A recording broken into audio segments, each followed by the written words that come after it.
അപ്പോൾ ഇന്നത്തെ വീഡിയോയിലേക്ക് എല്ലാവർക്കും സ്വാഗതം. അപ്പോൾ ഇന്ന് രാവിലെ തന്നെ എനിക്ക് ശനിയാഴ്ചയായിട്ട് രാവിലെ പോയി മീൻ മേടിച്ചുകൊണ്ട് വന്നായിരുന്നു.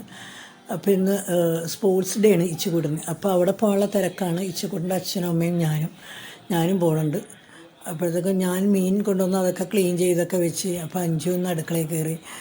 അഞ്ചുവിനൊക്കെ ഇന്ന് ഇലയിൽ പൊതിച്ചോറ് മതിയെന്നും പറഞ്ഞുകൊണ്ട് അതിനുള്ള പണികളാണ്. അപ്പോൾ ഇലയൊക്കെ വാട്ടിയെടുത്ത് അച്ഛൻ പോയി ഇലയൊക്കെ മുറിച്ചുകൊണ്ട് വന്ന് അതൊക്കെ വാട്ടി അതിൽ വേണ്ട കാര്യങ്ങളൊക്കെ ചെയ്തുകൊണ്ടിരിക്കും. അപ്പോൾ ഈ ചൂടിന് പോകാൻ സമയമായി 9:15 ചൂടിൻ്റെ സ്പോർട്സ് ഡേയുടെ ആ സ്ഥലത്ത് കൊണ്ട് ആക്കണം ഈ ചൂടിന്. അപ്പോൾ സ്കൂളിലാക്കിയാൽ മതി, അവർ വാനിൽ കൊണ്ടുപോയിക്കോളും.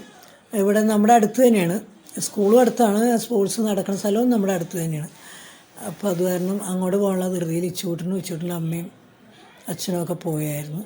പിന്നെ അഞ്ചുവിന് വേണ്ട കാര്യങ്ങൾ നോക്കണമായിരുന്നു. അഞ്ചു കുറച്ച് കാര്യമൊക്കെ ചെയ്തിട്ട് അഞ്ച് കുളിക്കാനും അലക്കാനും ഒക്കെ പോയി. പിന്നെ ഞാൻ മുട്ടയൊക്കെ വറുത്ത്, മുട്ടയും ചമ്മന്തിയും തക്കാളിയും അച്ചാറും വൻപയർ തോരനൊക്കെ ആയിരുന്നു ഇന്നത്തെ പൊതിച്ചോറിൻ്റെ അകത്ത് എടുത്ത് വെച്ച സാധനങ്ങളൊക്കെ. അപ്പോൾ അവർക്കും അതൊക്കെ എടുത്ത് അവർ 9:30 കഴിഞ്ഞപ്പോൾ അവരും പോയി. അവർക്കും ഒന്ന് ഇത്തിരി ലേറ്റായിട്ട് പോയാൽ മതി, ശനിയാഴ്ച ആയതുകൊണ്ട്.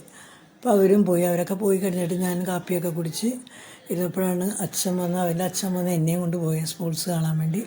ഞാനും പോയി. അങ്ങനെ പോയി കഴിഞ്ഞിട്ട് പിന്നെ ഞങ്ങൾ തിരിച്ചു വന്നപ്പോഴത്തേക്കും 12:30 മണി കഴിഞ്ഞ്. പിള്ളേരൊക്കെ അവിടെ എല്ലാം പരിപാടിയൊക്കെ നടത്തി, പിള്ളേർ വിഷമിച്ചു അവിടെ.